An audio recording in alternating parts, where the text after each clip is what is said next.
Bueno, entonces vamos a pasar como a la segunda parte para ir finalizando el tallercito. Como decíamos hace un rato, en la lectura comunitaria de la Biblia es importante conocer el contexto. ¿Por qué? Porque el texto fue escrito para una comunidad determinada en una época determinada con conflictos o problemáticas determinadas. Entonces ellos estaban escribiendo en su tiempo, en este caso Lucas, ¿verdad? Que escribió más o menos en los años 85-90 para su comunidad que está teniendo cierta problemática. Entonces, primero tenemos que conocer cuál era su contexto, cómo era su cultura. Y luego, después de que sabemos eso, podemos con esas luces iluminar nuestra realidad hoy, ¿verdad? Entonces vamos a ir compartiendo cómo era la situación de la comunidad de Lucas o el contexto en el momento en que este relato se escribió. Dice, la historia de la mujer encorvada en Lucas está situada significativamente entre dos palabras del reino. La de la higuera estéril, que está en Lucas 13, del 6 al 9, símbolo del templo y de la institución judía que ya no está generando vida. Y la parábola del grano de mostaza y la levadura, en que una mujer mezcla la harina, ¿verdad?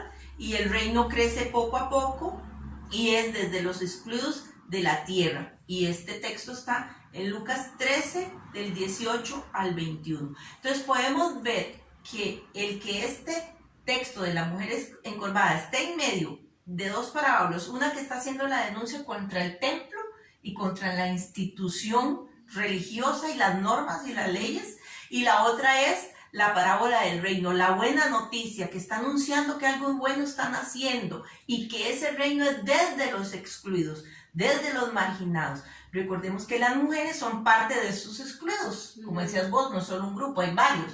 La mujer es uno de los grupos que está sufriendo más. Entonces tiene todo de lógica, ¿verdad? La realidad que se está viviendo, la propuesta de Jesús y un ejemplo en medio, que es el de esta mujer encorvada, ¿verdad? Lucas es el evangelista de los contrastes entre sus personajes para resaltar la insólita novedad de los valores del reino. Entonces vamos a ir viendo, por ejemplo, la mujer encorvada se endereza y alaba a Dios. Luego dice, el jefe de la sinagoga se indigna y reclama a la gente. Se molesta porque Jesús cura en sábado. Jesús ve a la mujer, como dijimos hace un rato, a la mujer encorvada, la llama, la libera y le impone las manos. Y podemos ver en el otro, toda la gente se alegra y alaba a Dios. La curación de la mujer encorvada tiene lugar en la sinagoga y en día sábado, cuya observancia era el símbolo ritual de la elección de Israel como pueblo santo desde el exilio. Entonces nuevamente vemos aquí que Lucas lo está haciendo con un propósito. Por algo pone a la mujer en la sinagoga, ¿verdad? Y también quiere destacar lo de los símbolos y los ritos. ¿Por qué? Porque él tiene una intencionalidad, denunciar que esa ley y que esos lugares de culto ya no están dando vida, ¿verdad? Mientras el jefe de la sinagoga insiste en un descanso total, Jesús hizo posible para la mujer y para el pueblo la realización de aquello a lo que el descanso sabático estaba destinado. La alabanza a Dios. Y recordemos lo que nos dijo Marjorie hace un rato, alabanza no en el sentido de estar solo cantando, ¿verdad? Ahí glorificando con cantos y con ritos, no. Glorificar en el sentido de servir a Dios. ¿Y cómo se sirve a Dios? Sirviendo al prójimo, ¿verdad? Estando del lado de los excluidos, de los marginados, de los que más necesitan, ¿verdad? Entonces esta alabanza de Dios, que es el creador del mundo y es el liberador de su pueblo. Y volvemos aquí a recordar lo del Éxodo, ¿verdad? Jesús está liberando a esta mujer, así como liberó al pueblo de Israel de la esclavitud en Egipto, ¿verdad? Entonces otra vez es una relectura del Éxodo. Jesús libera a los excluidos, imaginados como el Dios de Israel liberó al pueblo que estuvo excluido y marginado, ¿verdad? Así Jesús desenmascara la hipocresía y la falsedad de los dirigentes judíos que en nombre de Dios mantenían oprimido y doblegado al pueblo. Cualquier parecido a veces con nuestra realidad es pura coincidencia. La mujer estaba doblemente atada, porque la creencia era que la enfermedad era castigo de Dios, y desgraciadamente todavía hay gente que habla de Dios así, ¿verdad? Es que esa señora o ese señor está enfermo porque viera la vida que tuvo.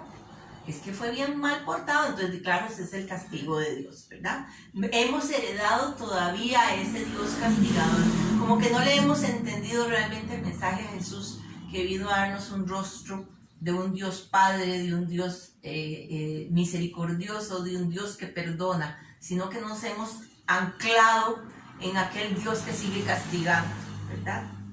Entonces, la creencia era que la enfermedad era castigo de Dios por haber pecado ella o porque alguien de su familia había pecado.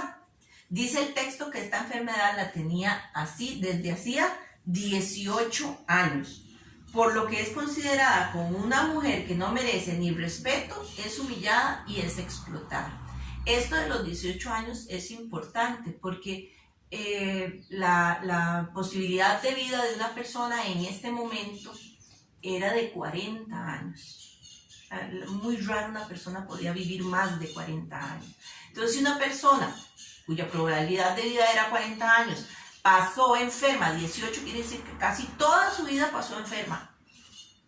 Que pudo haber disfrutado esta mujer, estuvo esclava la mayoría de su vida, estuvo excluida, pasó invisibilizada la mayoría de su vida. Y Dios, bueno, Jesús le devuelve la oportunidad de vivir dignamente, ¿verdad? Porque hay muchas formas de vivir.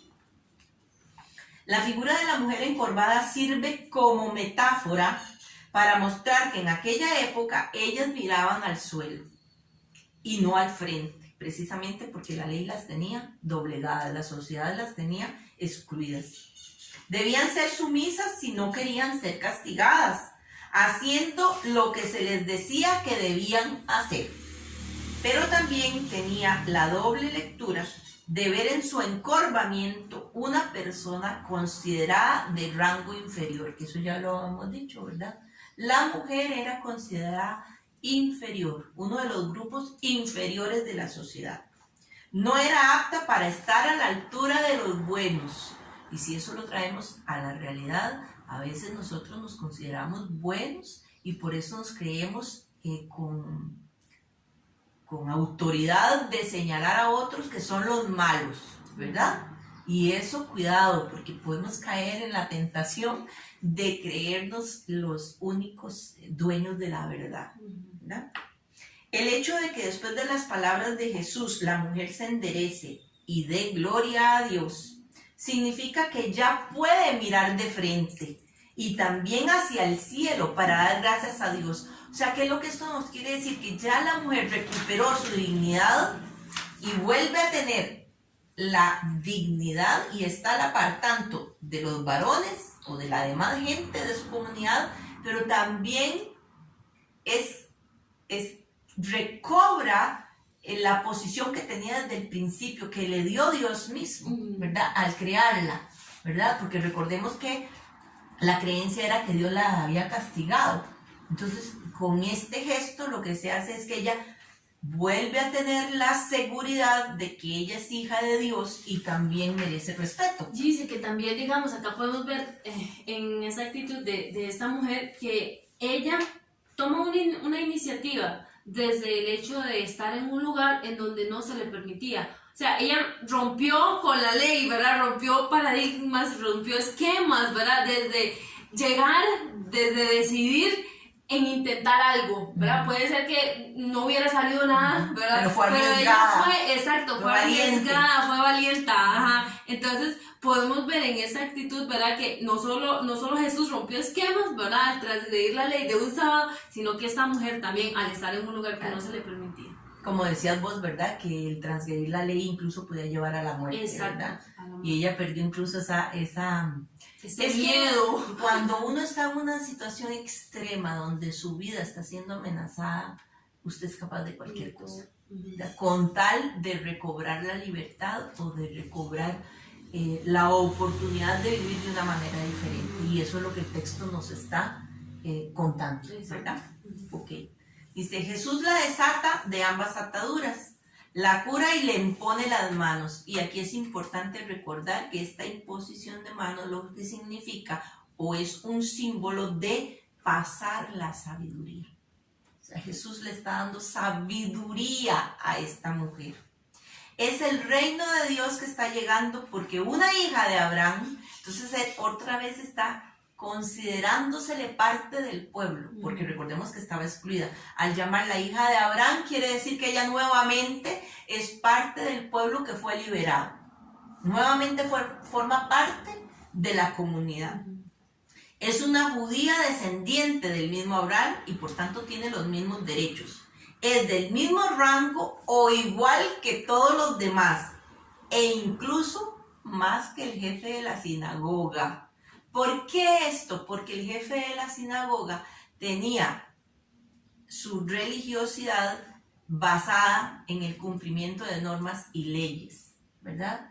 Y Jesús aquí con su actuar nos está enseñando que por encima de eso está la vida y la dignidad de una persona. Nuestra vida no puede estar regida por leyes, por ritos, sino lo primero es la vida. Así actuó Jesús, así tenemos que actuar nosotros y nosotras hoy, ¿verdad?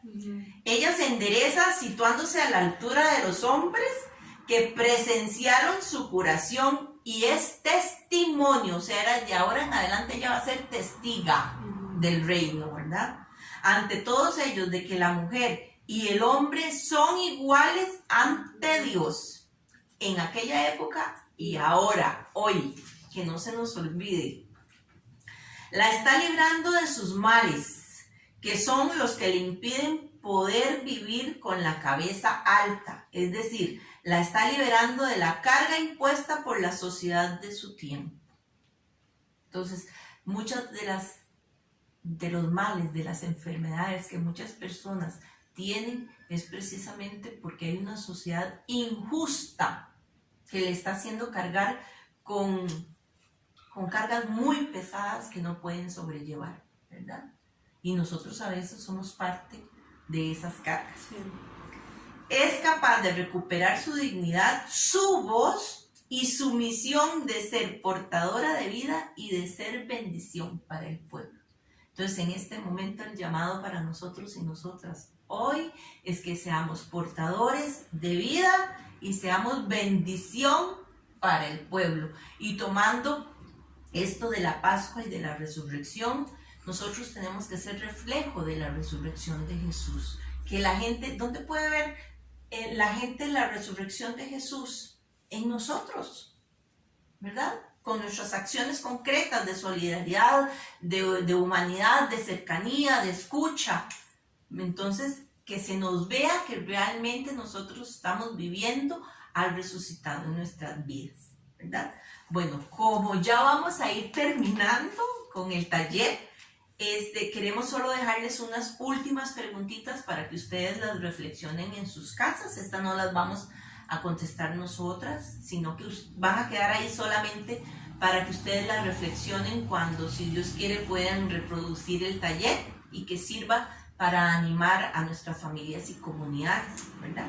Entonces, la primera pregunta va dirigida a los varones específicamente. Dice, ¿cuál es mi actitud de varón de fondo hacia la mujer?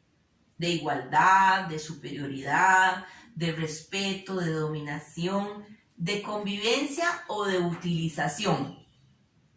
¿Y a qué se debe esto? Pensemos, ¿a qué se deberá? La segunda pregunta ya sí es para todos, mujeres y hombres, ¿verdad? Me preocupo de vivir en mi vida cotidiana unas relaciones más sanas entre el varón y la mujer, ya sea en el hogar, en el trabajo, en la pareja, con las amistades. ¿En qué aspectos he de cambiar mi conducta? Porque recordemos que ya no podemos volver a ser los mismos o las mismas. Entonces, ¿en qué aspectos he de cambiar mi conducta?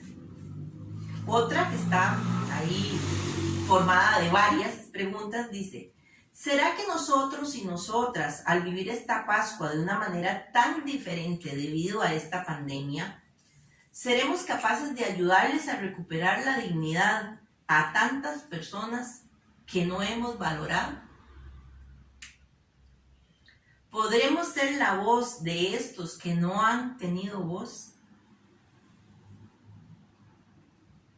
¿Podremos ayudar a otros a enderezarse?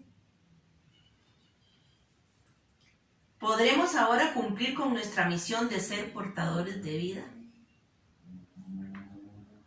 Y vamos a terminar con una frasecita que queríamos que les quedara a ustedes ahí resonando y que ojalá lo hagamos como una frase cotidiana que repitamos y repitamos y repitamos. ¿Por qué? Porque como hablamos al principio, uno de los rostros que han sido más agredidos y violentados es nuestra Madre Tierra, ¿verdad? Y bueno, por supuesto, en este momento también tenemos presente a las mujeres, ¿verdad? Entonces, la frase es esta: Madre Tierra, quedas libre de esta pandemia, para pensar en positivo. Y para ir más allá, podríamos hacer una segunda frase: mujeres quedan libres de esta pandemia.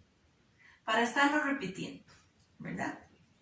Y para terminar ya el taller, Marjorie nos va a hacer el favor de compartir un texto o un pedacito del texto del Cantar de los Cantares. Y vamos, a la hora de escucharlo, a pensar precisamente tanto en la Madre Tierra como en la humanidad. Como que este personaje lo ubiquemos como que fuera la humanidad misma, pero también nuestra casa común, ¿verdad? Y podríamos decir también: Giselle, quedas libre de esta pandemia. Sí, claro, qué lindo. Podemos repetirlo al compañero que tenemos o a nuestros familiares que tenemos ahí en la casa, ¿verdad? Para dar ánimo, podemos decir: Marjorie, quedas libre de esta pandemia, ¿verdad? Dice así: levántate, compañera mía, hermosa mía, y ven por acá. Porque mira, ya ha pasado el invierno y las lluvias ya han cesado y se han ido. Han aparecido las flores en la tierra. Ha llegado el tiempo de las canciones. Se oye el arrullo de la tórtola en nuestra tierra. Las higueras echan sus brotes y las viñas nuevas exhalan olor. Levántate, amada mía, hermosa mía, y ven. Gracias. Bueno, con esta oracioncita tan bonita, o este texto bíblico, vamos ya finalizando el taller. Nos queda solamente el despedirnos, el agradecerles el haber estado aquí con nosotros, el compartir este momentito de reflexión con la palabra. Y lo que quisimos en este rato, en este momento, fue poder darle fuerza a esa palabra que es la que nos convoca, ¿verdad? Pero también es la que nos da la fuerza necesaria para seguir creyendo, para recuperar la confianza, para mantener la esperanza, para no desfallecer, para comprometernos, para ser solidarios y solidarias, para ser parte de la construcción del reino. La vida continúa, la misión continúa, de maneras diferentes, pero continúa. Entonces tenemos que seguir siendo partícipes de todo esto, pero partícipes positivos, ¿verdad? En medio del conflicto, saber que Dios, que Jesús está con nosotros, resucitado, compartiendo con nosotros nuestras situaciones, y que en algún momento saldremos de estos, pero juntos y juntas, unidos, como una comunidad de fe, que es lo que somos. Así que de mi parte agradecerles la oportunidad, y ojalá que esto lo puedan compartir ustedes en sus hogares, en sus grupos, y también compartirlo con otra gente para que ellos puedan igual compartirlo con otras personas y se vaya extendiendo. Así que muchísimas gracias, un placer, y esperamos en el caminar volvernos a encontrar. Bueno, de mi parte también, primero agradecer a Giselle por haber abierto las puertas de su casa, como ella decía en el principio, también es su casa, y también agradecerles a ustedes, que están ahí fielmente anunciando la palabra, siendo oyentes, pero también sirviéndola a aquellos que tanto la necesitan en este momento, ¿verdad? Y yo con lo último que me puedo quedar, ¿verdad? Tal vez los estudios podrán decir que esto nos llevará 2 años, 3 años, ¿verdad? Regresar, ¿verdad? A la normalidad, que recordemos, ¿verdad? La normalidad era lo que estaba mal, pero si confiamos en Dios, pronto volveremos, ¿verdad? Entonces, confiemos en eso, pronto volveremos, ¿verdad? Entonces, de mi parte, muchas gracias. Y nos seguimos viendo, seguimos conectados y conectadas, ¿verdad? Para seguir siendo testigos y testigas del anuncio de la resurrección de Jesús. Chao. Muchas gracias. Chao, que estén bien.